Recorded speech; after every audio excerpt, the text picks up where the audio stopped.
Do narcissists know they're hurting those that love them? Do they even care? Why is it so easy for them to break societal rules? Welcome to this episode of Breaking Free from Narcissistic Abuse. I'm your host, Dr. Carrie Kerr-McAvoy. I have over 20 years of counseling experience and am a narcissistic abuse survivor myself. Today, we're going to talk about the makeup of a narcissist in this podcast's episode. Thank you so much for being a listener. Please leave a review. It goes a long ways in helping this podcast. And subscribe so that you're notified of upcoming episodes. Are you finding these podcasts helpful? Consider giving a small donation, the amount of a cup of coffee. All contributions are greatly appreciated. So let's listen in on this episode of a TikTok live replay. Someone today, at some point, or maybe even on the television, but some point today, you're going to be gaslit. I guarantee it. At some point, something, someone, or somewhere is going to make you doubt yourself, question reality, and wonder if you remember or got it right. Gaslighting is way more pervasive than we think, and it has been one of the reasons that we don't see it more often and we don't recognize it is because it has been packaged, repackaged into doing something in the benefit of us, for the good of us. They know better. You didn't understand that right. You don't know all the facts. You're going to hear something that's going to repackage what you know to be true and sold to you again in a different form. And it's going to be sold as in your benefit because you're not bright enough, know enough, don't know all the angles, aren't smart enough. Something, you're going to be not enough in something, or maybe you need to be taken care of, or it's just too hard for you to understand. But in some way, something today is going to repackage information and gaslight you about it. I've been working on a online course on cognitive dissonance. I don't know if you've heard of cognitive dissonance. I talk about it a lot.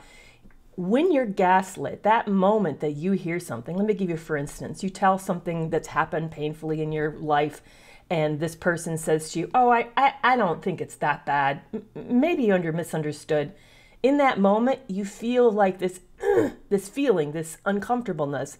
And that at that juncture, that pain, that angst, it makes you question what you understood, how you interpret it, and that makes you wonder if maybe you did get it wrong. So it creates this kind of this haze, this confusion, the momentary confusion, and then it also creates this desire to correct, this push to push back, to fix it, to set it right.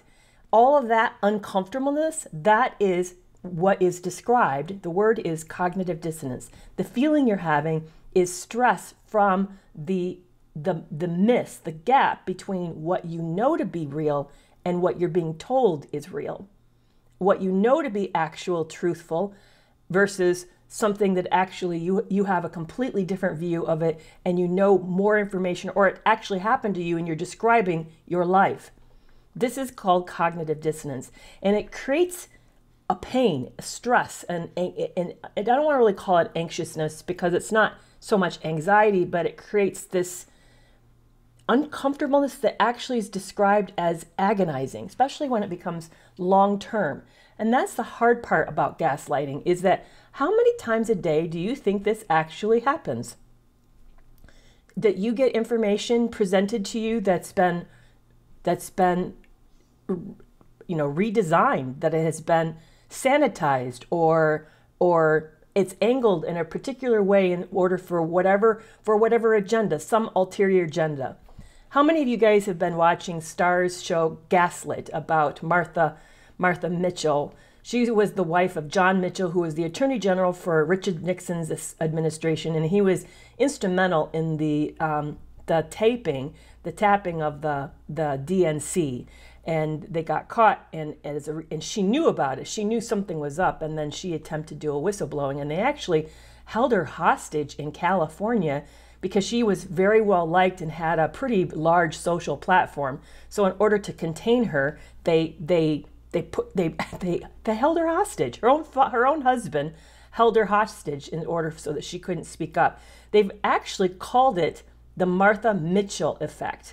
So when you've been not believed, when those around you have actually dismissed what you said as too much, too crazy, just not, it's out of the realm of possible. You're experiencing what's called the Martha Mitchell effect, especially when you go in and you tell a mental health professional or your doctor or somebody else who should listen and want to believe you, and then they end up not believing you. So Ramble on Rose is wanting to know how to explain to my siblings to stop talking to my ex who's an abusive person. This is a common problem, and there's a couple reasons why it's happening. So let me give you some context to why this may be happening. I am starting to mention it. I've referred to it once, but now I'm going to put up a video this weekend about something called the mask of sanity. The mask of sanity. What happens is that people who are very toxic, people who are a high end of narcissistic or sociopathic, are very good parrots. They have learned to mimic those around them. Think of Ted Bundy. I don't know how many of you, because I'm now dating myself, I know that, but Ted Bundy, by the way, worked on a suicide hotline.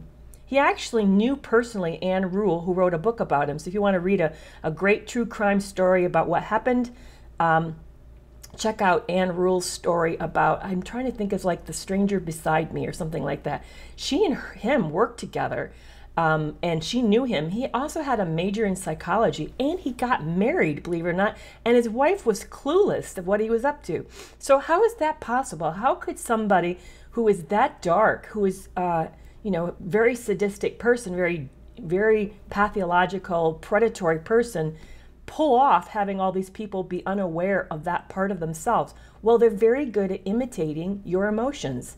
So they've learned how to look like you, talk about the things that you're talking about, and even to have facial features that are similar to you, so you think that what's going on in the interior of their head is a similar thing that's going on in your head. Yes, exactly. It's called The Stranger Beside Me. Thank you so much. Written by Anne Rule.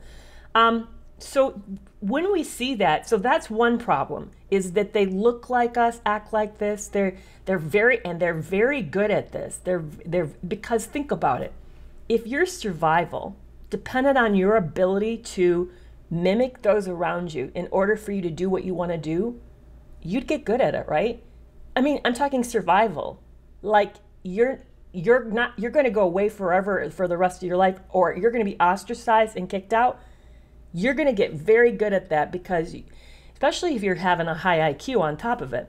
So that's one problem, is they're very good at mimicry. The other thing is that they use charm. Now, we often use the word charm as if it's a nice thing. It's a good thing. Oh, he's so charming. Or isn't she so sweet? That's how we kind of talk about it in terms of women. Oh, they're so sweet. Charm is actually a manipulation. It's a positive social interaction that actually is requesting and building with you an alliance. They're using flattery and niceness in order to disarm you and to build rapid rapport and trust. What you feel around these people is this incredible envelope of charm. They're very magnetic. They know how to use power over people very well. So you got this mimicry going on, so they look like you and they're charming on top of it. So you want to like them. You feel this pull to want to like them. So back to this question that she was asking about, how do you get family members to stop talking to your toxic ex? Well, they've bought into the narrative. This person's presenting a powerful version of something, and they've been believing it and thinking that it's real. And as a result, they think that what's happened then is they think that you're exaggerating, that it really isn't that bad. And I bet you, I had just a friend tell me this story herself. This is happening to her. I bet you've even told your family some of the bad stuff that's happened inside this relationship. Shocking stuff, like mouth-dropping stuff. And they were shocked. But some part of them couldn't believe it enough, because the mask of sanity is lulling them into almost like a denial, like a false. They're being gaslit. Honestly, this is, again, I started out today talking about gaslighting. Gaslighting doesn't just happen in words. It can happen in the way we present things or the way we present ourselves. They're actually being lulled into believing a false perception. So what do you do about it? I think your recourse here is to Let them know that it's extremely hurtful to you, that it actually for you is if they're picking sides and making an alliance, and that it really is an invalidation and a minimization of what you've gone through. Now, what do they most likely do? Because I kind of already can anticipate this. I bet you can too. Because how many of us have been here and this has happened to us? I suspect they're going to minimize you for saying that and telling you that he's not that bad and they don't really want to pick sides. I think that's what you're going to hear. But you can let them know that when they're doing this, they are picking sides. You're not asking them to pick sides. They've already are picking sides, and you're asking them to stop picking sides. You're asking them to remember the relationship you have with them. I don't think this is going to go very well or go very far unless they are more mature people, emotionally mature people. But that's what I guess what I'm saying to you is that as you see what happens, it tells you a lot about how healthy or not healthy these individuals are. And if they're not able to hear that, self-reflect, understand what they're doing to you, then maybe it is what it is, and you're going to have to be okay with not having a close relationship with these families. Are you in a narcissistically abusive relationship and struggling to leave? Maybe you feel like you're in an impossible situation. I know I sure felt that way for a long time. I struggled to get out. I was so paralyzed. Then this is an event you're not going to want to miss. It's a live webinar on August 18th at 6:30 p.m. Eastern Standard Time with Dr. Kristen Milstead. She's the author of Why Can't I Just Leave? A Guide to Waking Up and Walking Out of Pathological Love Relationships. During this interview, we're going to talk about things like how does a trauma bond start? How do we break it? What is cognitive dissonance and why does it cause such problems? Why do we find it so difficult to leave? This is going to be an incredible evening that you don't want to miss. Be sure to get your tickets in the show notes in the link below.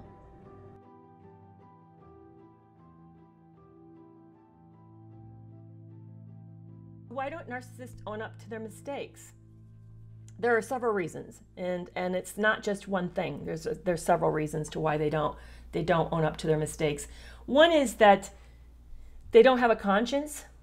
Their moral compass is extremely dull, if non-existent. Yeah, they may know the rules, and they don't like the rules because they don't want to get caught, but the rules don't impact them personally in a sense of they feel bad when they break a rule. Have you guys heard of Kohlberg's moral development? Stages of moral development? There was a researcher years ago who actually developed several different stages of moral development over time, how we move from, oh, I don't want to get caught and hurt, to all the way to we have this ethical understanding of the complexity of things. What I found fascinating, and I don't remember every stage, I will actually look it up now that I'm thinking of it because it's really interesting, and it applies to narcissists and narcissistic abuse. But essentially, when children are first very, very young, they just learn that they get caught. There's consequences they don't want to, you touch a hot stove, you're going to get burned. They don't want to get burned. So they stop doing things in order not to get caught. That's why they do what they do and say what they say. It's just because it's all about management of risk to self. But as we start to grow up and we get more sophisticated and we understand how we fit into the greater community, into the world, the global community, we develop different kind of ethics. But I'd be fascinated to see how many of you think we get very far, how much the average person in the world, how developed their moral compass is. Not a whole lot, I hate to tell you, not a whole lot. But narcissistic and sociopath people are operating at the very bottom, if at all. They're just not. They don't want to go away to prison forever, and they certainly don't want someone to kill them for what they do, but they don't have any angst about how it makes you feel. And they're not terribly worried about the big consequences, like the ripple effect of everyone else. Let me give you an example. So I got into a relationship, wrote about it, called Love You More, and it was a con, guys. He knew I was a widow, that I had had an inheritance, and it was a legacy from my late husband. He knew that, and he was after it. So if you want to read what happens, it's kind of written like a true crime story. It's called Love You More, The Harrowing Tales of Lies, Sex Addiction, and Double Cross. And I, near the end of the marriage, said to him, listen, this was what's left by my deceased husband, and it's a legacy for me and my sons. He didn't really give a fuck. It really wasn't his problem. In fact, this is what he said to me. He actually said this to me. Well, divorce has never been fair to me. Why should it be fair to you? This guy did nothing to earn any of that, and he didn't make the kind of sacrifices that I made, and it frankly wasn't his money. It wasn't his. So that's kind of a piece of how it looks, this utter lack of concern for the bigger picture for you. It's called the Love You More, The Harrowing Tale of Lies, Sex Addiction, and Double Cross, and it's written by me, Carrie Kerr McAvoy. So you have somebody who doesn't really care. So when you ask them to apologize, they don't really see what they did wrong. You have to see the big picture of, oh, that I shouldn't have done that. That's one reason why they say, I'm sorry you feel that way. They're not sorry they did it. They just sorry it's creating drama for you. So the other thing that happens in this is that not only do they not have this moral compass, but they also are, they can't accept responsibility. They don't have a great depth of self-reflection and capacity to be reflective and introspective. You're asking them to sit back, take a look at themselves, see how this might have consequences, and take some ownership over it. And they don't do that. So as a result of that, then they don't have any bad feelings for what happened. They're just bothered that there's inconvenience for it. So no, they don't feel guilt, and they don't feel, because guilt is sort of a form of remorse. What they do feel, if you could dig back deep into the core of them, there is a lot of shame. But this shame is at a very deep level, a very unconscious level that's actually pre-verbal, because the errors that went wrong in their psychological development happened way back when they were tiny, before they really had a good grasp of language. So they don't have words for this angst, this uncomfortable feeling that they have that something's kind of inherently wrong. That's why they don't apologize. They aren't sorry. To them, this is one thing I've kind of explained before, that to them the world is really at war, and there is no one that is on their side. You know, when you're trying to prevent someone from knowing you, to find out that you're actually not all that, because really, okay, let's be super, super vulnerable for a moment. We're all human, guys. We're all imperfect. We all make mistakes. That's what both makes us not all that, but it also makes us all that. And it is when we start to become more psychologically sophisticated that we realize that our humanity, our brokenness, the parts that are complex and imperfect is what makes us so lovely. But see, they don't know that. They just see that and think, oh, that's shitty. That's a piece of shit. No one's going to ever know that about me. Again, I'm putting words to something. There are no words. They don't have words for this. This happens when they're so little. Try to imagine an 18-month-old you're trying to explain this concept to. You can't. This is an 18-month-old just knows they feel bad. Mommy looked at me wrong, or Daddy walked away. They just feel bad. They don't have words for it. So that's what it feels like in their core. They feel bad. That's why there's no self-reflection. That's why there's no introspection. And here's the thing. These things are, yes, they could be worked and grown and gotten better, but it's very hard to cultivate the skill when it's just not really there. That's why these are considered pervasive conditions. Pervasiveness in the DSM-5 is only used for two conditions: developmental delays, like intellectual delays and autism, and personality disorders. Do you think you could change an autistic person? By the way, I'm autistic. Do you think I can correct that about myself? No. By the way, I like it about myself, but could I correct it? No. Do you think somebody who ends up having an IQ that's super high or super low can correct that? No, they can't. They can learn to work around it, get new skills and augment it to utilize it better, but they can't correct it. Personality disorders are in that same category. That's why we warn you, please, please don't get your hopes up. Please, this is a pervasive condition. This is an enduring condition about these people. We need to be careful. We need to be very careful. Do you do direct treatment work with narcissistic personality disorder? Yes, I have. I have done direct treatment work. I was very, very fortunate. I got my degree in the late 80s, and at that time, well, even now, we don't do a whole lot. When we go through what's called a psychopathology class, which is a class that talks about all things go wrong with our psychology, our mentality, our personality, most of those classes just go through fast, because we have to know the whole DSM-5. We have to know how to diagnose and do what's called differential diagnosis. What's different between anxiety and OCD, and how's that differ from delirium and addiction, and on and on and on. We have to be able to do all of that very, very well, because we are licensed to diagnose. We are one of the professionals who can do this, along with psychiatrists and doctors, psychologists are licensed to diagnose. So we have to be able to do that. So in those classes, they're doing a fast cover over a massive topic. And as a result, we don't really slow down and unpack personality disorders, except the program I went to actually had several authors. They like to get faculty members that were writing about theoretical stuff. And so I had a class on personality disorders specifically, borderline personality and narcissistic personality disorders specifically.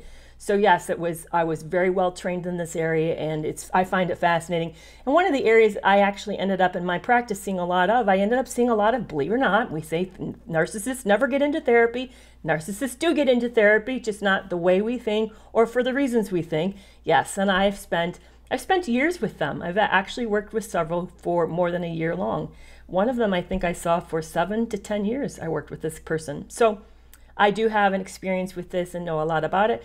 But I know from it personally. I ended up growing up in a family where there's personality disorders as well. And I ended up being in a relationship with a narcissistic abusive person.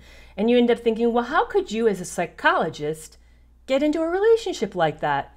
How could you, why did you miss it? Well, because they're very good at mimicking us. And when we meet them, we think that we have met ourselves, which is that's what love bombing is. That incredible, over the top, wow, I think I met my soulmate. This person gets me. I've never met anyone like that. Well, the reason is because you meet yourself. And how could that not be a pretty intoxicating experience? So also at the time I was grieving, I had just been widowed. My whole life exploded, so I was very vulnerable. They look for that too, by the way. I want you to be warned. They're looking for vulnerable people. They're looking for a juncture in your life when you're not in your best game, so that you can't you're more susceptible. You're easy prey.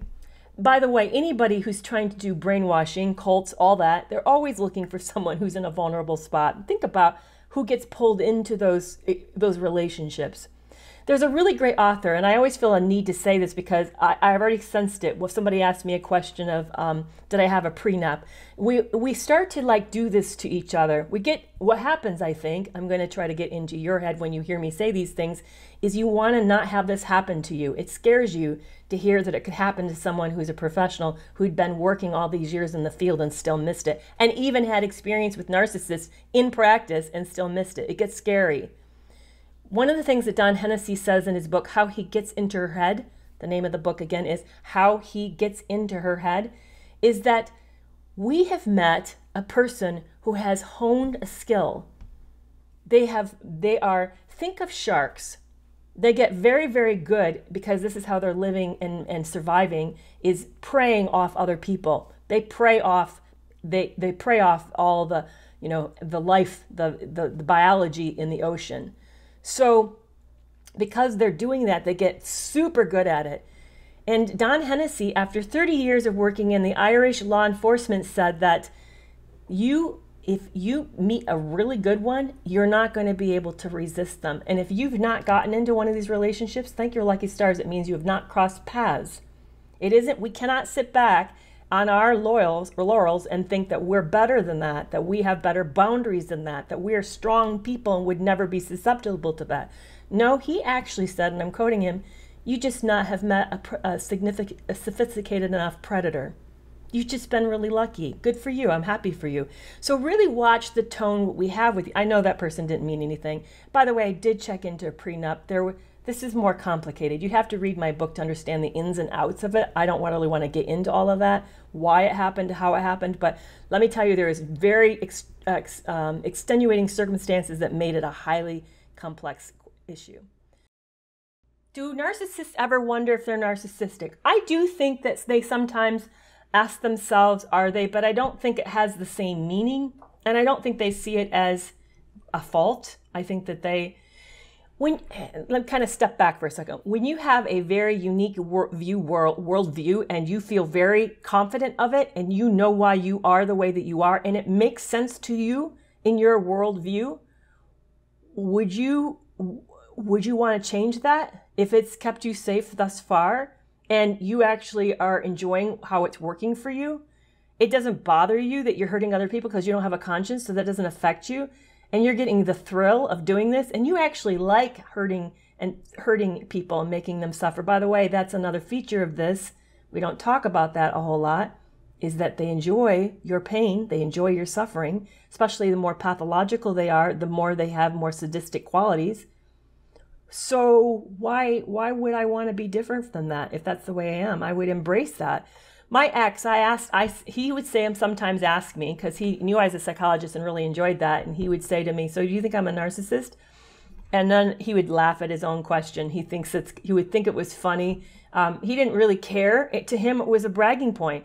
And I would sometimes even say to him, I don't know if you saw the movie, The World According to Garp. And I would say, yeah, the world according to you. And he'd laugh, goes, yep, that's the way it is. So there was actually for him a bragging right. It really wasn't something he felt uncomfortable, ashamed of, because you have to feel remorse. You have to feel a sense of responsibility and a guilt and accountability, and they don't. The fact that there's a part of the brain that actually shows activity when you're in pain over what you've done. They've looked at the brains of those of us who are not narcissistic versus the brains of those who've been diagnosed with narcissistic personality disorder. They're different. They're different. It doesn't light up the same. Are we surprised there's a lack of activity in that brain area where they don't feel any remorse? There's no pain, so it doesn't really bother them. So why should they change? So they may wonder, but it really doesn't. It doesn't really affect them. They're not invested in that. Thank you so much for joining me on this episode of Breaking Free from Narcissistic Abuse. We will be back next Thursday, since Monday is a holiday in the United States. But I can't wait to see you next Thursday. In the meantime, be sure to get your tickets for the live webinar on cognitive dissonance with Dr. Kristen Milstead. Believe it or not, we're already coming into July. You don't want to miss this event. It's going to be amazing. And until next Thursday, I'll see you then. Bye-bye.